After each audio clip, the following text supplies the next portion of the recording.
Dobrý utro Tuberovsky.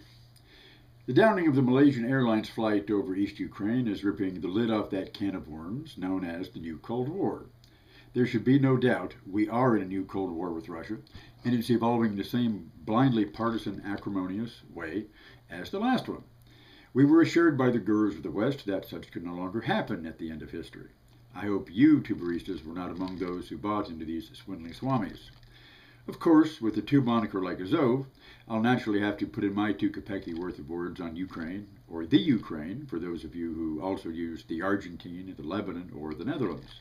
Anyhow, the gurus are at it again. To Westerns, specifically USian politicians and media pundits, the whole Ukrainian thing is naturally Putin's fault from the get-go.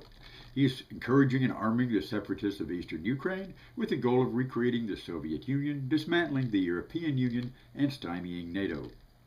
Now, committed leftists probably should support such initiatives, but in fact they do not realistically describe either the mess in Kiev, the Ukrainian East, or the policies of Moscow. The present crisis was created by the putsch in Kiev, subsidized by the West earlier this year. The pro-NATO forces put in power have been encouraged by personal visits of U.S. leaders such as John McCain, Secretary of State and one-time anti-war activist John Kerry, CIA Director John Brennan, a lot of Johns involved here, but I make no comment, and Joe Biden made 2 trips to Kiev. U.S. military advisors are now embedded in the Ukrainian army. The present no-compromise course of war, now being followed in Kiev, must undoubtedly be at the encouragement of their advice. This is why you're hearing little of the atrocities these forces are committing against their own people.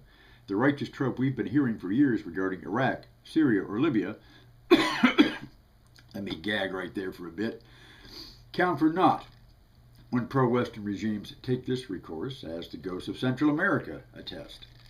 When Yanukovych's forces allegedly fired on protesters at Maidan Square in Kiev earlier this year, all was outrage and horror. President Poroshenko does the same, and all is peaches and cream, even though the separatists in the East are only imitating their contemporaries in Maidan. The tragedy of Malaysian Airlines Flight 17 is that of people caught in the middle of a war zone, the same as the civilians of Sloviansk, Lugansk, and Donetsk. But these are Western lives, which always count for more, of course. When Israel downed Libyan Arab Airlines Flight 173, it did so mistakenly believing it might have been on a reconnaissance mission. Defense Minister Moshe Dayan only said it was an error of judgment. The international community, that is, Washington, was content with this, and Israel was allowed to get off with the payment in blood money to the families of the 108 passengers who died. By the same token, if a flight over Contra country in Nicaragua had resulted in a downed plane with U.S. supplied weapons, would Ronald Reagan and the U.S. government have been legally responsible? Even if so, you can bet Washington would have weaseled out of both the responsibility and the compensation. But Putin must have the blood of these passengers on his hands as an indelible indictment of his regime, while the blood on Poroshenko's is washed clean by the Western media and the Obama administration. Worse, we're being told none of the allotted bloodshed is happening, or when it is mentioned, that it somehow doesn't matter, just as the veil is now drawn over the antics of Islamic terrorists in the new Libya. What's at stake here? Obviously, it's the West, not Putin, that wants it all. It wants all of Ukraine in a unified state, incorporated into NATO, that can put NATO missiles right in Russia's face. Make no mistake, that's where this game is going if it unfolds according to plan. I am firmly convinced there will be a Kievan missile crisis in the near future, as deadly as its predecessor. So I ask you pro-Ukraine folk, is this where you really want to go? Because assuredly, that's where it's headed.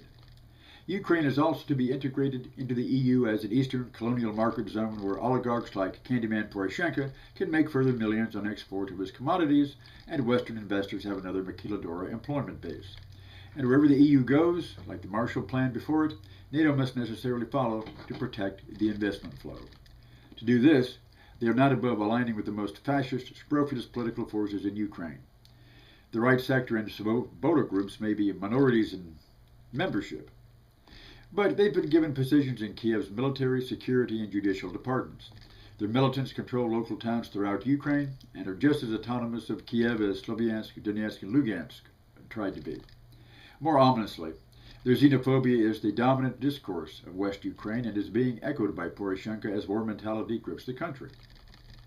These groups openly glorify the pro-Nazi genocidal movement of Stepan Bandera, that exterminated Jews and Poles in probably the worst non-German genocide of World War II.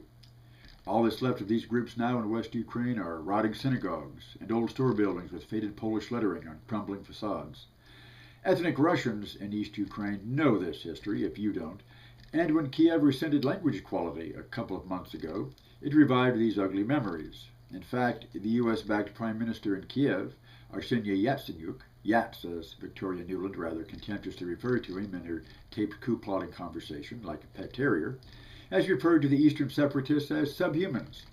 Old-time Orange Revolution favorite Yulia Tymoshenko was heard saying she'd like to exterminate them all with atomic weapons. Such reckless verbiage from an important national leader is what makes a Kievan missile crisis not only likely, but perhaps even more dangerous than 50 years ago. I mean, not even Dickie Nixon would want that language on his record. And then there's Yuri Ortchenko, governor of Kherson region, who praised Hitler last May 9th, the victory over fascism national holiday in Russia, for liberating Ukraine from the Judeo-Bolshevik yoke. No doubt he'd like to see a rerun of that liberation extended further east, accompanied by those atomic warheads Hitler never had time to properly develop. These are the people with whom Petroshenko must make deals to stay in power, or active parts of his government. The West is completely silent on this at policy-making levels, while routinely demonizing Putin as a fascist or a neo-Stalinist trying to recreate the USSR. We shouldn't be surprised at Western silence. After all, it opened the door to unreconstructed Nazi collaborators after World War II as refugees, and continued funding these groups as part of its rollback strategy during the First Cold War. The present regime in Kiev is a direct descendant from these schemes, as well as the plans hatched in Berlin in both World Wars. As for Putin's goals, to date they seem to be largely defensive. Recreating the USSR geographically is nonsense, though the Kremlin meddles in its near abroad, as the US does in the Western Hemisphere. Encouraging the separatists is a legal way to stop NATO's incorporation of Ukraine. According to NATO mandate, all member nations must have stable and recognized borders, because an attack on one member is an attack on them all. Hence the West prodding of Kiev to war, disregarding all promises of autonomy earlier thrown at the East. The Eastern autonomists must be crushed, and Putin must accept this, so he will then have to accept those NATO warheads stationed amid the rubble of East Ukraine's towns and fields. So, what's the way out of it? Putin has been described as acting like good old Slobo Milosevic. Remember him, Tiberistas? Encouraging the East Ukraine separatists like Slobo armed and instigated the ethnic Serbs of eastern Croatia into armed resistance. All right. But Poroshenko is also behaving like Milosevic, pounding and pummeling East Ukraine like Slobo did Kosovo. These fascistic militias in the field and the Ukrainian regulars with them, going to street fighting in Donetsk or Lugansk, expect to see a repetition of Srebrenica or Operation Horseshoe. What the Western pundits will make of all this is not hard to guess. After all, they've been whitewashing war crimes in the Ukraine for 70 years.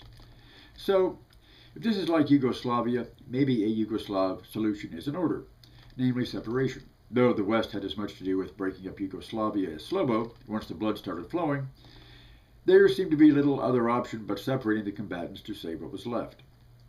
That seems to be the best course here if we want to stop the war. Separation does not have to mean partition. It could mean autonomy, although partition was the only way Ukraine was brought back to peace after World War I, when it was divided between Poland and the USSR. Because, left to itself, Ukraine is an unstable and coveted borderland, which its Slavic name implies. But it's the West and Kiev, not Russia, not the Kremlin, not Putin, that want to continue to the bitter end, no matter how much ruin and blood is left behind. Uh-oh, the tube hotline is going off again. Hello? Who? Why, it's Stepan Bandera, national wartime hero of the Ukraine. How's that poker game in hell with Hitler and Pinochet? You were winning, but Hitler cheats? Maybe now you'll get a better hand. Do what? You want to say you're proud of your country? That it is, at last, it's free to conquer the Muscali as you always wanted. America is doing what the Kaiser and Hitler never did pull off. Well, of course, you have to back the right horse to win the stakes, Steve. Hope you don't mind the pet name. Westerns love you garlic eaters just so much they can't help it. But if you can just clean the Muscali in the West, the liberation of 1941 will be complete. Thanks for calling and clarifying all these things for us.